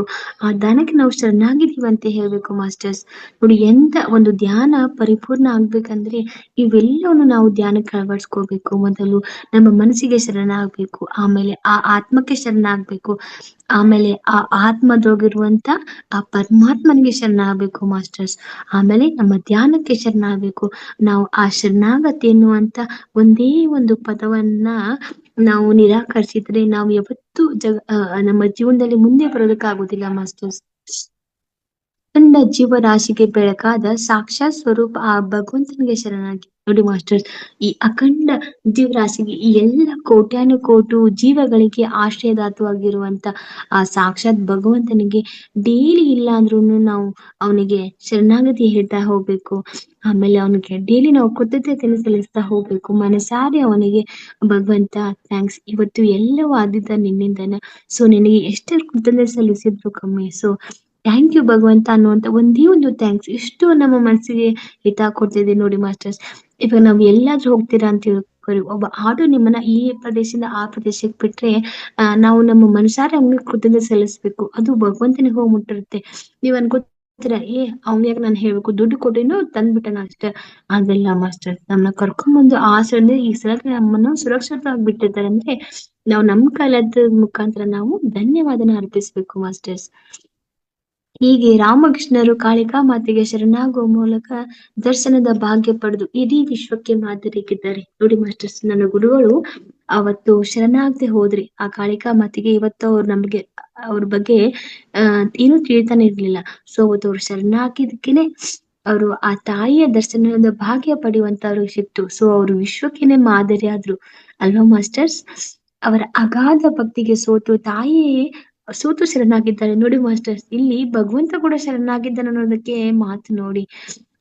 ನನ್ನ ರಾಮಕೃಷ್ಣ ಭಗವಂತರ ಆ ಮುಗ್ಧಾದ ಪ್ರೀತಿಗೆ ತಾನೇ ಸತ್ತ ಕಾಳಿಕಾ ಮಾತೆನೆ ಮನಸ್ಸು ಸೋತು ನನ್ನ ಗುರುಗಳು ಶರಣಾಗಿದ್ದಾರೆ. ನೋಡಿ ಎಂತ ಸಾಕ್ಷಾತ್ ಆ ದೇವಿ ಕಾಳಿಕಾ ಮಾತೆ ಶರಣಾಗಿದ್ದಾಳೆ ಅಂದರೆ ಎಷ್ಟು ಅಚ್ಚರಿದ ಸಂಗತಿ ಅಲ್ವಾ ಮಾಸ್ಟರ್ಸ್. ಈ ರೀತಿ ಶರಣಾಗತಿಯ ಭಾಗ ಬಂದಾಗಲೇ ನಾವೆಲ್ಲರೂ ಪರಿಶುದ್ಧ ಆತ್ಮಗಳಾಗಿ ಭಗವಂತನ ಸನಿಹಕ್ಕೆ ಬಂದಂತೆ. ನೋಡಿ ಮಾಸ್ಟರ್ಸ್, ಈ ರೀತಿ ಶರಣಾಗತಿ ಭಾವ ಯಾವಾಗ ಬರ್ತಿತ್ತು ಆವಾಗ್ಲೇ ನಾವು ನಿಜವಾಗ್ಲೂ ಭಗವಂತನ ಸನಿಹಕ್ಕೆ ಬಂದಂಗೆ ಅಂತ ಹೇಳಿದ್ದಾರೆ ಮಾಸ್ಟರ್ಸ್ ನನ್ನ ರಾಮಕೃಷ್ಣ ಪರಮಹಂಸರು.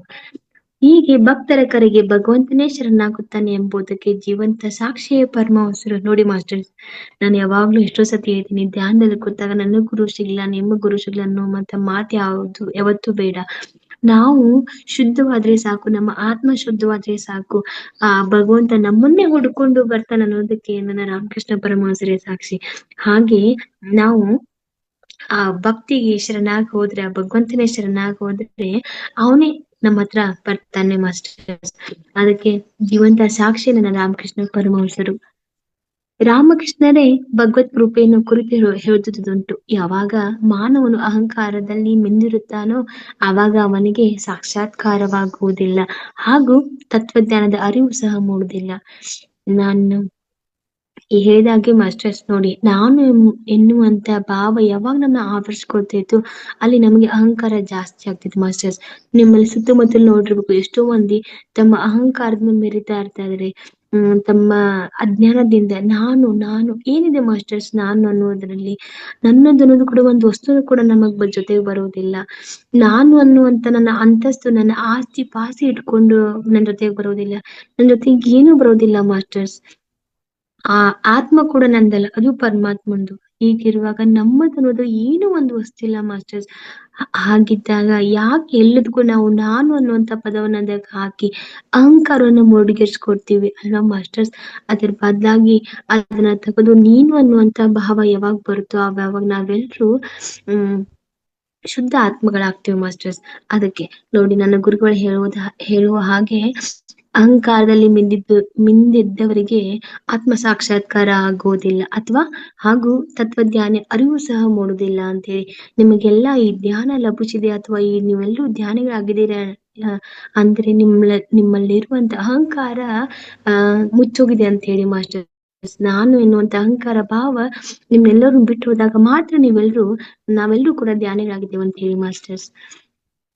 ಈ ವಿದ್ಯೆಯನ್ನು ನಾವು ಜೀವನದಲ್ಲಿ ಅಳವಡಿಸಿಕೊಂಡು ಉಪವಾಸ ಮಾಡಿ ಎತ್ತರಕ್ಕೆ ಇರುವೆ ಎಂಬ ಆಸೆಯನ್ನು ಇಟ್ಟುಕೊಂಡು ಸಕಲ ಪಾಂಡಿತ್ಯವನ್ನು ಹೊಂದಿ ಭಕ್ತಿ ಹೊಂದಿಲ್ಲದಿದ್ದರೆ ಅದು ವ್ಯರ್ಥ. ನೋಡಿ ಮಾಸ್ಟರ್ಸ್, ಎಷ್ಟು ಅದ್ಭುತವಾಗಿದ್ದಾರೆ.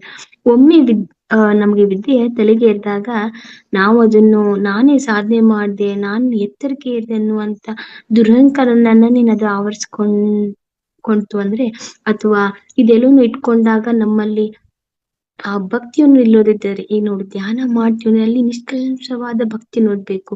ಆ ಭಕ್ತಿ ಇಲ್ಲದಿದ್ದರೆ ನಾವ್ ಏನೇ ಸಾಧನೆ ಮಾಡಿದ್ರು ಅದು ಇನ್ನೂ ಉಪಯೋಗ ಇಲ್ಲ ಅಂತ ಹೇಳಿ ಮಾಸ್ಟರ್ಸ್. ಅದಕ್ಕೆ ಅಹಂಕಾರನ ಇಟ್ಕೊಂಡು ಎತ್ತರಕ್ಕೆ ಏರ್ತೀವಿ ಅಂದ್ರೆ ಅದು ಉಪಯೋಗ ಇಲ್ಲ ಅಂತ ಹೇಳಿ. ಎಷ್ಟೋ ಪಾಂಡಿತ್ಯವನ್ನು ಲಭಿಸಿಕೊಂಡು ನಮ್ಗೇನು ಉಪಯೋಗ ಇಲ್ಲ ಅಂತ ಹೇಳಿ. ಆ ಸಂಸ್ಕಾರ ನಮಗ್ ಬರ್ಬೇಕು, ಆ ಭಕ್ತಿಯ ಮಾರ್ಗ ನಮಗ್ ಬರ್ಬೇಕು ಅಂತ ಹೇಳಿ ಮಾಸ್ಟರ್ಸ್. ಅದಿಲ್ಲದಿದ್ರೆ ಅದೆಲ್ಲವೂ ವ್ಯರ್ಥ ಅಂತ ಹೇಳಿ. ಅಹಂಕಾರವಿಲ್ಲದ ಭಕ್ತಿಗೆ ಶರಣಾದಾಗ ಮಾತ್ರ ಅವನ ಹೃದಯ ತೆರೆದುಕೊಳ್ಳುತ್ತದೆ. ನೋಡಿ ಮಾಸ್ಟರ್ಸ್, ನನ್ನಲ್ಲಿ ಏನು ಇಲ್ಲ ಭಗವಂತ, ನನ್ನಲ್ಲಿ ಇರೋದೆಲ್ಲ ನಿಂದೆ. ಸೊ ನಿನ್ನ ಕೃಪೆಗಾಗಿ ನಾನು ಹಂಬಲಿಸ್ತಾ ಇದ್ದೀನಿ. ಒಂದೇ ಒಂದ್ಸಲ ನಿನ್ನ ಕೃಪೆಗೆ ನನಗೆ ದಯಪಾಲಿಸು ಅನ್ನುವಂತ ನಮ್ಮಲ್ಲಿ ಯಾವಾಗ ನಾವು ಶರಣಾಗ್ತಾ ಹೋಗ್ತಿಲ್ಲ ಮಾಸ್ಟರ್ಸ್, ಅವಾಗಲೇ ನಮ್ಮ ಹೃದಯ ತೆರೆದುಕೊಳ್ತಾ ಹೋಗುತ್ತೆ ಮಾಸ್ಟರ್ಸ್. ಅವಾಗಲೇ ಜ್ಞಾನದ ಸ್ವರೂಪಮಯ ಆನಂದ ಉಂಟಾಗುವುದು. ನಮ್ಮೊಳಗೆ ನಮಗೊಂಥರ ಖುಷಿ, ಏನೋ ಒಂದ್ ಸಾಧನೆ ಆಯ್ತು, ನಾನು ನನ್ನದೆಂಬ ಭಾವ ಬಿಟ್ಟಾಗ, ನೀನು ಎಂಬ ಭಾವ ಹಿಡಿದಾಗ, ಆ ಭಗವಂತನ ಇರುವಿಕೆ ಗುರು ನನಗೆ ಸಿಕ್ಕಾಗ, ಇದೆಲ್ಲ ಆನಂದಮಯ ಸ್ವರೂಪ ಮಾಸ್ಟರ್ಸ್. ಸೊ ಆ ಆನಂದಮಯ ಸ್ವರೂಪ ನೀವೆಲ್ಲರೂ ಅನುಭವಿಸ್ಬೇಕು. ಆ ಧ್ಯಾನದಲ್ಲಿ ಸಿಗುವಂತ ಸುಖ, ಧ್ಯಾನದಲ್ಲಿ ಸಿಗುವಂತ ಆ ಭಗವಂತನ ಪ್ರೀತಿ ನೀವೆಲ್ಲರೂ ಅದಕ್ಕೋಸ್ಕರ ತವಕಿಸಬೇಕು. ಆ ಪ್ರೀತಿಯ ಹಂಬಲವನ್ನ ನೀವೆಲ್ಲರೂ ಕುಡಿಬೇಕು ಮಾಸ್ಟರ್ಸ್. ರಾಮಕೃಷ್ಣರೇ ಹೇಳುವಂತೆ ನಮ್ಮ ಬದುಕಿನಲ್ಲಿ ಧೈರ್ಯ, ಆತ್ಮವಿಶ್ವಾಸ ತುಂಬಲು, ಭಯ ಪರಿಹರಿಸಲು ಯಾರು ಆ ಭಗವಂತನ ನಂಬುತ್ತಾರೋ ಅಥವಾ ಶರಣಾಗುತ್ತಾರೋ ಅವರು ಯಾವತ್ತೂ ಯಾವುದಕ್ಕೂ ಭಯ ಪಡಬೇಕಾಗಿಲ್ಲ. ನೋಡಿ ಮಾಸ್ಟರ್ಸ್, ನನ್ನ ರಾಮಕೃಷ್ಣ ಹೇಳುವಂತೆ ನಮ್ಮ ಬದುಕಿನಲ್ಲಿ ಧೈರ್ಯ, ಆತ್ಮವಿಶ್ವಾಸ ನೋಡಿ, ಯಾವುದೋ ಒಂದು ಕಾರ್ಯಕ್ಕೆ ನಾವು ಅನ್ಸ್ತಾ ಇದ್ರೆ ಹಾಗಾಗತ್ತೆ ಹೀಗಾಗತ್ತೆ, ಅಥವಾ ಕೆಟ್ಟ ದುಷ್ಟ ಶಕ್ತಿಗಳು ನಾವು ಅನ್ಸ್ತಾ ಇದ್ರೆ ಅದ್ಯಾವ್ದು ಲೆಕ್ಕಕ್ಕೆ ಬರೋದಿಲ್ಲ ಮಾಸ್ಟರ್ಸ್. ಯಾಕಂದ್ರೆ ನಾವು ಅಖಂಡವಾಗಿ ಆ ಭಗವಂತನ ಯಾವಾಗ ನಂಬುತ್ತೀವೋ ಇವು ಯಾವ್ದು ನಮಗೆ ಸಿಗುವುದಿಲ್ಲ ಮಾಸ್ಟರ್ಸ್. ಈ ಮಾಟ ಆಗ್ಲಿ, ಮಂತ್ರ ಆಗ್ಲಿ, ಈ ಕೆಟ್ಟ ದೃಷ್ಟಿ ಆಗ್ಲಿ, ಅವು ಯಾವ ನಮಗ್ ತಕ್ಕುದಿಲ್ಲ. ಯಾಕಂದ್ರೆ ನಮ್ಮ ಮೇಲೆ ಆ ಭಗವಂತನ ಅನುಗ್ರಹ ಇರುತ್ತದೆ ಮಾಸ್ಟರ್. ಆ ನಂಬಿಕೆ ಯಾವಾಗ ನಾವು ಒಳಗಿಟ್ಕೊಂಡಿರ್ಬೇಕು. ಆ ನಂಬಿಕೆಯ ಭಾವ ಹೆಂಗಿರ್ಬೇಕು ಅಂದ್ರೆ ನಾವು ಕಂಪ್ಲೀಟ್ ಆಗಿ ಅವನಿಗೆ ಶರಣಾಗಿ ಹೋಗಿರ್ಬೇಕು. ಆವಾಗ ಇವ್ ಯಾವ ನಮಗ್ ಹತ್ತುದಿಲ್ಲ ಮಾಸ್ಟರ್ಸ್. ಸೊ ನಾವ್ ಯಾವಾಗ ಆ ಭಗವಂತನ ನಂಬುತ್ತೀವೋ ಅಥವಾ ಶರಣಾಗುತ್ತೀವೋ ಈ ಎದಕ್ಕೂ ನಾವು ಭಯ ಪಡಬಾರ್ದು ಅಂತ ಹೇಳಿ ಮಾಸ್ಟರ್ಸ್. ನಮಗೆ ಕೆಡಕಾಗಲಿ ಅಥವಾ ಒಳ್ಳೇದಾಗಲಿ, ನಮಗೆ ಭಗವಂತನ ಧ್ಯಾನ ಮತ್ತು ಅಗಾಧ ಪ್ರಾರ್ಥನೆಯೊಂದಿಗೆ ಆತನ ಸನಿಹಕ್ಕಿದ್ದಾರೆ ನೋಡಿ ಮಾಸ್ಟರ್ಸ್. ನೀವು ಯಾವಾಗ್ಲೂ ಅಂಜಬಾರ್ದು. ಮತ್ತೆ ಆ ನಿಮಗೆ ಏನೂ ಆಗ್ಲಿ, ಒಳ್ಳೇದಾಗ್ಲಿ ಅಥವಾ ಇವತ್ತಿನ ದಿವಸ ಕೆಟ್ಟದ್ದೇ ಆಗ್ಲಿ, ಸೊ ಅದನ್ನೆಲ್ಲ ಭಗವಂತನಿಗೆ ಬಿಟ್ಬಿಡ್ಬೇಕು. ಕಣ್ಣು ಮುಚ್ಕೊಂಡು ಅವನನ್ನ ಧ್ಯಾನಿಸ್ಬೇಕು ನಾವು. ಸೊ ಅವನ ಧ್ಯಾನ ಹಾಗೂ ಪ್ರಾರ್ಥನೆ, ಅವನ ಮೇಲೆ ಅಗಾಧವಾದ ನಾವು ನಂಬಿಕೆ ಇಡ್ಬೇಕು. ಸೊ ಈ ತರ ನಾವು ಮಾಡ್ತಾ ಮಾಡ್ತಾ ಮಾಡ್ತಾ ಹೋದ್ರೆ ನಮ್ಗೆ ಸನಿಹಕ್ಕಿದ. ಈಗ ನೋಡಿ, ಒಂದ್ ಕೆಟ್ಟದಾದಂದ್ರ ಸಿಕ್ಕಾಪಟ್ಟೆ ಭಗವಂತನ ಬೈದು ನೀನ ಹೀಗ್ ಮಾಡ್ದಿ, ನೀನ ಕೆಟ್ಟದನ್ ಮಾಡ್ದಿ ಅಂತೆ ಬೈದು. ಆದ್ರೆ ಸುಖ ಬಂದಾಗ ಒಂಚೂರು ಅವ್ನ್ ನೆನ್ಪು ಕೂಡ ನಮಗ್ ಬರೋದಿಲ್ಲ ಮಾಸ್ಟರ್ಸ್. ಈ ರೀತಿಯ ಮನುಷ್ಯನ ಆ ಒಳಗಿನ ಭಾವ ಇಂಥದ್ದು ಮಾಸ್ಟರ್ಸ್. ಖುಷಿ ಬಂದಾಗ ಭಗವಂತ ನೆನಪಾಗೋದಿಲ್ಲ, ಕಷ್ಟ ಬಂದ ಕೂಡಲೇ ಭಗವಂತ ನೆನಪಾಗ್ತಾನೆ ಅನ್ನುವಂಥ ತತ್ವ ನಮ್ದು ಮಾಸ್ಟರ್ಸ್ ಅಲ್ವಾ. ಸೊ ಅದಕ್ಕೆ ಒಮ್ಮೆ ನಾವು ದೃಢವಾಗಿ ನಂಬಬೇಕು. ಕೆಟ್ಟದಾಗ್ಲಿ ಒಳ್ಳೇದಾಗ್ಲಿ ಎಲ್ಲವೂ ನಿನ್ಗೆ ಬಿಟ್ಟಿದ್ದು ಪರಮಾತ್ಮ ಅನ್ನುವಂತ ಭಾವ ನಮ್ಮ ಹೃದಯ ತುಂಬಿಕೊಂಡಾಗ ಅಲ್ಲಿ ಭಯ ಪಡೋದ ಅವಶ್ಯಕತೆ ಬರೋದಿಲ್ಲ. ಸೊ ಇದೆಲ್ಲವನ್ನ ನಾವು ನಿಯಮಿತವಾಗಿ ಮಾಡ್ತಾ ಮಾಡ್ತಾ ಹೋದ್ರೆ ನೋಡಿ, ಸ್ವರ್ಗಕ್ಕೆ ಮೂರೇ ಮೆಟ್ಲು ಅನ್ನೋ ಹಾಗೆ ನಾವು ಕೂಡ ಭಗವಂತನ ಆ ಸನಿ ಹೆಸರುಗಳು ನಮಗೆ ದಾರಿ ಸಿಕ್ಕಂಗ ಆಗುತ್ತದೆ ಮಾಸ್ಟರ್ಸ್. ನಾವು ಸಾಯುವ ಕೊನೆ ಕ್ಷಣದಲ್ಲೂ ಕೂಡ ಅದೇ ನಂಬಿಕೆ ಹಿಡಿದಿಟ್ಟಿರ್ತದೆ ನೋಡಿ ಮಾಸ್ಟರ್ಸ್. ಈಗಂತೂ ಧ್ಯಾನಿಗಳಿಗೂ ಸಾವು ಅನ್ನೋದೇ ಭಯ ಇಲ್ಲ. ಮೊದ್ಲೆಲ್ಲಾ ಸಾವು ಅಂದ್ರೆ ತುಂಬಾ ಭಯ ಆಗ್ತಿತ್ತು. ಹಂಗೆ ಹಿಂಗೆ ನಮ್ನ ಹೋಗಿ ಮಣ್ಣಲ್ಲಿ ಹಾಕ್ತಾರೆ ಹಾಗೆ ಹೀಗೆ ಅಂತೇಳಿ. ಇವಾಗ ಸಾವಿನ ಬಗ್ಗೆ ಭಯ ಇಲ್ಲ. ಯಾಕೆಂದ್ರೆ ನಮ್ಮಲ್ಲಿ ಅಗಾಧವಾದ ನಾವು ನಂಬಿಕೆನ ಹಿಡಿದಿಟ್ಕೊಂಡಿದೀವಿ ಆ ಭಗವಂತನ ಬಗ್ಗೆ.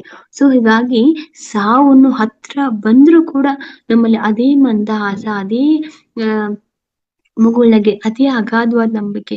ಯಾಕಂದ್ರೆ ನಾವೆಲ್ಲರೂ ಧ್ಯಾನಿಗಳಾಗಿ ನಾವೆಲ್ಲರೂ ಆ ಆತ್ಮ ಸಾಕ್ಷಾತ್ಕಾರ ಶಕ್ತಿ ನಾವೆಲ್ಲ ಪಡ್ಕೊಂಡಿದೀವಿ ಮಾಸ್ಟರ್ಸ್. ಸೊ ಅದಕ್ಕೆ ಎದಕ್ಕೂ ಕೂಡ ನಾವು ಅಂಜ್ಬೇಕಾಗಿಲ್ಲ ಮಾಸ್ಟರ್ಸ್.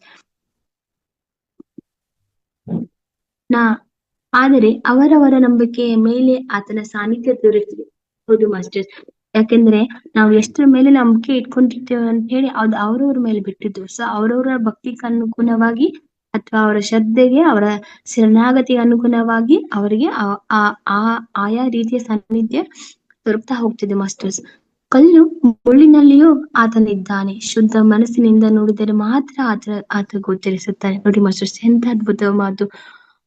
ನೋಡುವ ಪ್ರಕೃತಿಯಲ್ಲೂ ಭಗವಂತನಿದ್ದಾನೆ.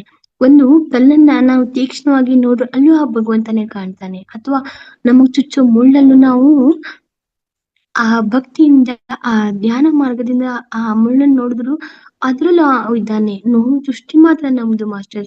ಸೊ ಅದಕ್ಕೆ ನಮ್ಮಲ್ಲಿ ಇರುವಂತ ಶುದ್ಧವಾದ ಮನಸ್ಸು ಬೇಕು. ಅವಾಗ್ಲೇನೆ ಆತನ ಇರುವಿಕೆಯ ಕುರುಹು ನಮಗೆ ಗೋಚರ ಆಗ್ಲಿಕ್ಕೆ ಸಾಧ್ಯ ಆಗ್ತದೆ ಮಾಸ್ಟರ್ಸ್. ಹಾಗಾದರೆ ದೇವರು ಎಂದರೆ ಯಾರು? ಇವಾಗ್ಲೇ ನಮಗ್ ಪ್ರಶ್ನೆ ಹಾಕೊಂಡಿರ್ಬೇಕು. ಇಷ್ಟು ತನಕ ಹೇಳಿದಿವ ದೇವ್ರು ಅಂದ್ರ ಏನ, ಭಕ್ತಿ ಅಂದ್ರೆ ಏನ, ಹಾಗಾದ್ರೆ ದೇವ್ರು ಅಂದ್ರೆ ಯಾರು ಅಂತ ಹೇಳಿ ಮಾಸ್ಟರ್ಸ್ ಎಂಬ ಪ್ರಶ್ನೆ ಹಲವು ಬಾರಿ ಮನಸ್ಸಿಗೆ ಪ್ರಶ್ನೆ ಉಂಟು ಮಾಡುತ್ತದೆ. ನಾವ್ ಎಷ್ಟೋ ಸರಿ ಅನ್ಕೊಂಡಿರ್ತೀವಿ ಭಗವಂತ ಅಂದ್ರೆ ಏನ, ಎಲ್ಲಿದ್ದಾನೋ, ಯಾರ, ಅವನು ಏನ್ ಮಾಡ್ತಾನೋ ಅಂತ. ಎಷ್ಟೋ ಸರಿ ಎಲ್ಲರೂ ಪ್ರಶ್ನೆ ಉದ್ಭವ ಆಗಿರ್ಬೋದು ಮನಸ್ಸಿನಲ್ಲಿ ಮಾಸ್ಟರ್ಸ್. ಅದಕ್ಕೆ ಉತ್ತರವು ಮಾನವನ ಪ್ರತಿ ಸಮಸ್ಯೆಗೂ ಸಂಕಟ ಬಂದಾಗ ಮಾತ್ರ ವೆಂಕಟರಮಣವೆಂಬಂತೆ ದೇವರನ್ನು ಕಷ್ಟ ಕಾಲದಲ್ಲಿ ಮಾತ್ರ ನಮಗೆ ನೆರವಿಗೆ ಬರುತ್ತಾನಲ್ಲ ಎಂಬ ತತ್ವ ಅಷ್ಟೇ. ನಾನು ಆಗ್ಲಿ ಹೇಳ್ದಂಗೆ ಕಷ್ಟ ಬಂದಾಗ ಮಾತ್ರ ವೆಂಕಟರಮ ಅನ್ನುವಂತ ಮನಸ್ಸಿನಂಬುದು ಮಾಸ್ಟರ್ಸ್. ಸೊ ಆ ಹಂತ ನಾವ್ ಯಾವತ್ತೂ ನಾವು ತುಳಿಬಾರ್ದು ಅಂತೇಳಿ ಎಲ್ಲದ್ರಲ್ಲೂ ಆತನಿದ್ದಾನೆ ಅನ್ನುವಂತ ಭಾವ ನಮ್ಮನ್ನ ಆವರಿಸ್ಕೋಬೇಕು. ಪ್ರತಿ ಸಾಲಿಯೂ ನಮ್ಮಲ್ಲಿ ಬರುವಂತಹ ಪ್ರಶ್ನೆಗೆ ಅದೇ ಉತ್ತರವಾಗಿರುತ್ತದೆ ಅಂತ ಹೇಳಿ ಮಾಸ್ಟರ್ಸ್.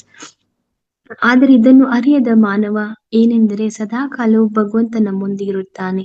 ಆತನನ್ನು ಕಾಣಲು ಮಾತ್ರ ನಮ್ಮ ಒಳ ಮನಸ್ಸು ತೆರೆಯಬೇಕು ಅಷ್ಟೇ ನೋಡಿ ಮಾಸ್ಟರ್ಸ್. ಎಂತ ಅದ್ಭುತವಾದ ಮಾತು. ದೇವರು ಅಂದ್ರೆ ಯಾರು ಎಲ್ಲಿರ್ತಾನೋ ಮಾತು ಬಂದಾಗ ಸದಾಕಾಲ ನಾವು ಭಗವಂತನ ನಾಮ ಜಪ ಅಥವಾ ಧ್ಯಾನವನ್ನು ಮಾಡ್ತಾ ಹೋದ್ರೆ ಆತ ನಮ್ಮೊಳಗೆ ಇದ್ದಾನೆ. ಆದ್ರೆ ಅವನನ್ನ ನಾವು ನೋಡ್ಬೇಕು, ಅವನ ಜೊತೆ ಮಾತಾಡ್ಬೇಕು ಅಂದ್ರೆ ನಮ್ಮ ಅಂತರದಲ್ಲಿರುವಂತ ಒಳಮನಸ್ಸು ನಾವು ತೆರಿಬೇಕು. ಆ ತೆರೀಲಿಲ್ಲ ಅಂದ್ರೆ ನಮ್ಗೆ ಆತನ ಸನಿಹ ಸಿಗುದಿಲ್ಲ ಅಂತ ಹೇಳಿ ಮಾಸ್ಟರ್ಸ್, ಅಥವಾ ಅವನ ಸಾಕ್ಷಾತ್ಕಾರ ಆಗುದಿಲ್ಲ ಅಂತ ಹೇಳಿ. ಒಳ ಮನಸ್ಸಿಂದ ನೋಡಿದರೆ ಮಾತ್ರ ಆತನ ಸಾಕ್ಷಾತ್ ಆತನ ರೂಪೇ ಗೋಚರಿಸೋದು ನೋಡಿ ಮಾಸ್ಟರ್ಸ್. ಒಮ್ಮೆ ನಾವು ಒಳ ಮನಸ್ಸಿಂದ ಧ್ಯಾನಿಸುವಾಗ, ಒಳ ಮನಸ್ಸಿನ ತೆರೆದು ನೋಡಿದಾಗ ಅಲ್ಲಿ ನಮಗೊಂದು ಆತ್ಮ ಜ್ಯೋತಿ ಪ್ರಕಾಶಮಾನವಾಗಿ ಕಾಣ್ತದೆ ಮಾಸ್ಟರ್ಸ್. ಆ ಆತ್ಮ ಜ್ಯೋತಿನ ನಾವು ನಿರಂತರವಾಗಿ ನೋಡ್ತಾ ನೋಡ್ತಾ ಬಂದ್ರೆ ಅಲ್ಲಿ ಪ್ರಕಾಶಮಾನವಾದ ಜ್ಯೋತಿ ಬೆಳಗ್ತಾ ಹೋಗ್ತದೆ ಮಾಸ್ಟರ್ಸ್. ಆ ಜ್ಯೋತಿ ನಾನು ಒಮ್ಮೆ ನೋಡಿದ್ದೀನಿ. ಸೊ ಅವನೇ ಆತ್ಮ ಸಾಕ್ಷ, ಅವನೇ ಆ ನಿಜವಾದ ಭಗವಂತ. ಆ ಆಕಾರನಿಲ್ಲದ ನಿರಾಕಾರ ಸ್ವರೂಪ ಅವನೇ ಮಾಸ್ಟರ್ಸ್. ಸೊ ಅದಕ್ಕೆ ಇದನ್ನು ಪ್ರತಿಯೊಬ್ಬ ಆತ್ಮ ಧ್ಯಾನಿ ತಿಳಿಯಬೇಕು. ಸೊ ಇದೆಲ್ಲ ನಾವು ತಿಳ್ಕೊಬೇಕು ಮಾಸ್ಟರ್ಸ್. ನೀವು ಪ್ರತಿಯೊಬ್ಬರು ಧ್ಯಾನ ಮಾಡಿದವರು ಧ್ಯಾನದ ಅನುಭವನ ಕೇಳಬೇಕು. ಯಾವ ರೀತಿ ಅವರು ಧ್ಯಾನ ಮಾಡಿದ್ದಾರೆ, ಅವರಲ್ಲಿ ಏನ್ ಚೇಂಜಸ್ ಆಗಿದೆ, ಅವರಲ್ಲಿ ಭಗವಂತ ಹೆಂಗ್ ಮೂಡಿದಾನೆ, ಅವ್ರು ಹೆಂಗೆ ಭಗವಂತನನ್ನ ಕಂಡ್ಕೊಂಡು ಅನ್ನುವಂತ ತತ್ವ ನಾವೆಲ್ಲರೂ ತಿಳಿಬೇಕು ಮಾಸ್ಟರ್ಸ್. ಭಗವಂತನು ಪ್ರಕೃತಿಯ ಅನುವನ್ನುವಿನಲ್ಲಿ ಇದ್ದಾನೆ, ಪ್ರಕೃತಿಯೇ ದೇವರು, ಆದರೆ ನಿಜವಾಗಿಯೂ ಭಗವಂತನಿದ್ದಾನೆ ಎಂಬ ಸಂಶಯಕ್ಕೆ ಹಠ ಬಿದ್ದು ಹುಡುಕಿದರೆ ಅದು ಕೇವಲ ಧ್ಯಾನದಲ್ಲಿ. ನೋಡಿ ಮಾಸ್ಟರ್ಸ್, ನಾವೇನಾದ್ರು ತುಂಬಾ ಹಠ ಬಿದ್ದು ಹುಡುಕಿದ್ರೆ, ನಿಮ್ಗೆಲ್ಲ ಗೊತ್ತೇ ಇದೆ. ಒಮ್ಮೆ ವಿವೇಕಾನಂದರು ರಾಮಕೃಷ್ಣ ಅವ್ರ ಬಳಿ ಬರ್ತಾರೆ, ತುಂಬಾ ಸಿಟ್ಟೋಗಿರ್ತಾರೆ. ಬಂದು ಕೇಳ್ತಾರೆ, ನನಗೆ ಹಣದ ಅವಶ್ಯಕತೆ ತುಂಬಾ ಇದೆ, ನನಗೆ ಹಣ ಕೊಡು ಅಂತೇಳಿ. ಆವಾಗ ರಾಮಕೃಷ್ಣ ಪರಮಹಂಸ ಹೇಳ್ತಾರೆ, ನಿನಗೆ ಹಣ ಬೇಕಾ? ಆ ಆಯ್ತು, ನೀನ್ ಇವಾಗ ಕೂತ್ಕೋ, ಧ್ಯಾನ ಮಾಡು, ನಿನಗೆ ಅಮ್ಮ ಕಾಣ್ತಾಳೆ, ಅವಾಗ ನೀನು ಎಷ್ಟು ಬೇಕೋ ಅಷ್ಟು ಹಣ ಇಸ್ಕೊ ಅಂತ ಹೇಳ್ತಾರು. ಅವಾಗ ವಿವೇಕಾನಂದರು ಧ್ಯಾನಸ್ಥರಾಗಿ ಕೂತ್ಕೋತಾರೆ. ಅವಾಗ ಆ ಧ್ಯಾನದಲ್ಲಿ ಸಾಕ್ಷಾತ್ ಕಾಳಿಕಾಮಾತೆ ಬರ್ತಾರೆ. ಅವಾಗ ಒಮ್ಮೆಲೆ ಆ ವಿವೇಕಾನಂದರು ಬಂದ್ಬಿಡ್ತಾರೆ. ರಾಮಕೃಷ್ಣ ಪರಮಹಂಸರು ಕೇಳ್ತಾರೆ, ಏನಾಯ್ತಪ್ಪ, ಯಾಕೆ ಅಂತೇಳಿ. ಅವಾಗ ವಿವೇಕಾನಂದರು ಹೇಳ್ತಾರೆ, ಆ ನನಗೆ ತಾಯಿ ಬಂದಿದ್ಲು ಗುರುಗಳೇ ನನ್ನನ್ನು ನೋಡೋದಕ್ಕೆ ಅಂತ ಹೇಳ್ತಾರೆ. ಹೌದು, ಹಾಗಿದ್ರೆ ಕೇಳ್ಕೊ, ನಿನ್ಗೆ ಎಷ್ಟು ದುಡ್ಡು ಬೇಕು ಕೇಳ್ಕೊ, ಆ ಜಗನ್ಮಾತೆ ನಿನ್ಗೆ ಯಾವತ್ತೂ ಇಲ್ಲ ಅನ್ನೋದಿಲ್ಲ, ಕೊಡ್ತಾಳೆ, ನೀನ್ ಕೇಳ್ಕೊ ಅಂತ ಹೇಳ್ತಾರೆ. ಅವಾಗ ಮತ್ತೊಮ್ಮೆ ರಾಮಕೃಷ್ಣ ವಿವೇಕಾನಂದರು ಕಣ್ಣು ಮುಚ್ಕೊಂಡು ಕೂತಾಗ ಮತ್ತೆ ಜಗನ್ಮಾತೆ ಪ್ರತ್ಯಕ್ಷ ಆಗ್ತಾಳೆ.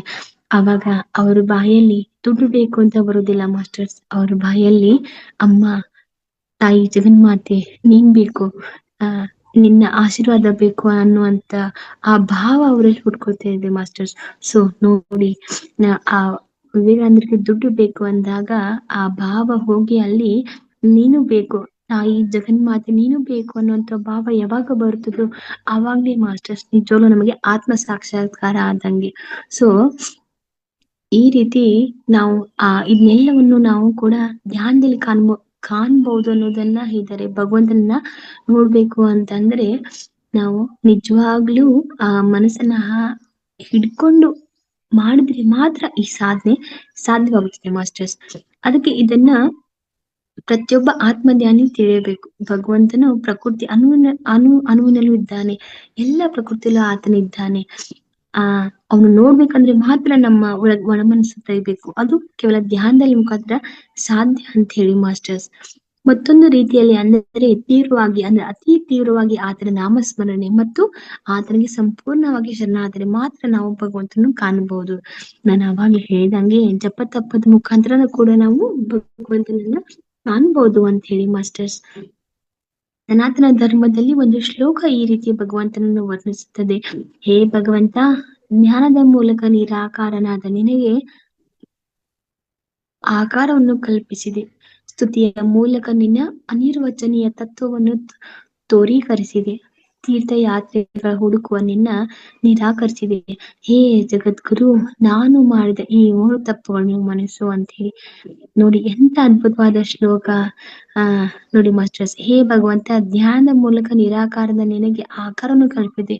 ನಾನು ನಿನ್ನನ್ನ ನನ್ನ ಅಂತರಾತ್ಮದಲ್ಲಿ ನೋಡುವುದನ್ನ ಬಿಟ್ಟ ನಿನ್ಗೆ ಆ ದೇವಸ್ಥಾನದಲ್ಲಿ ಆಕಾರವನ್ನು ಕೆತ್ತಿಟ್ಟೆ, ಒಂದು ಲಿಂಗ ರೂಪದಲ್ಲಿ, ಒಂದು ದೇವಿಯ ರೂಪದಲ್ಲಿ ನಾನು ಆ ಕೆತ್ತನೆ ಮೂಲಕ ಕೆತ್ತಿಟ್ಟೆ ನಿನ್ನ ಭಗವಂತ ಅಂತೇಳಿ.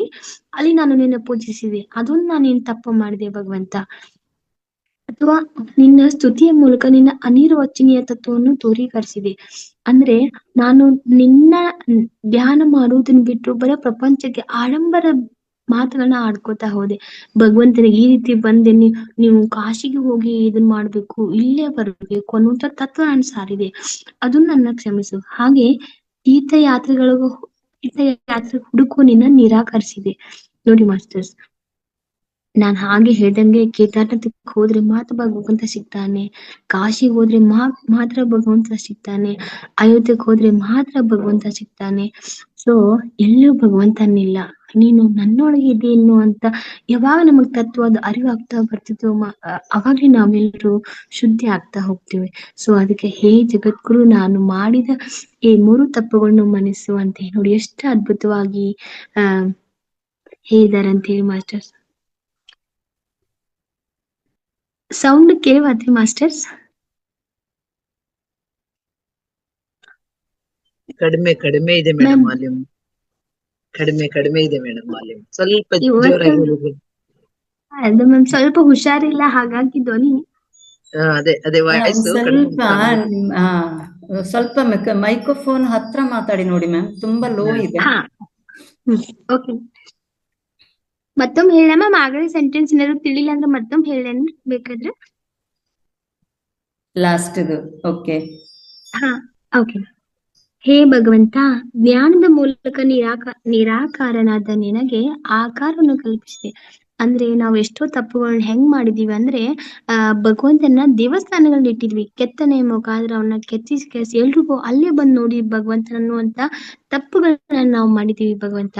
ಹಾಗೆ ನಿನ್ನ ನಾಮಸ್ಮರಣೆ ಮುಖಾಂತರ ಜಪ ಗಿಪ ಮಾಡೋದ್ ಬಿಟ್ಟು ಬರೀ ತೋರಿಕೆಗೋಸ್ಕರ ಅಷ್ಟೇ, ಅಲ್ಲಿ ಹೋದ್ರೆ ನನ್ ಕಷ್ಟ ಪರಿಹಾರ ಆಗ್ತೈತಿ, ಇಲ್ಲಿ ಹೋದ್ರೆ ನನ್ ಕಷ್ಟ ಪರಿಹಾರ ಆಗ್ತೈತಿ ಅನ್ನುವಂತ ದೇವಸ್ಥಾನಗಳನ್ನ ನಾವು ನಿರ್ಮಿಸಿ ಎಲ್ರಿಗೂ ನಾವು ದಾರಿ ತಪ್ಪಿಸಾತಿದೀವಿ ಭಗವಂತ. ಹಾಗೆ ತೀರ್ಥಯಾತ್ರೆಗಳ ಮುಖಾಂತರ ನಿನ್ನ ಹುಡುಕೋದಕ್ಕೆ ಪ್ರಯತ್ನ ಮಾಡ್ತಾ ಇದ್ದೀನಿ.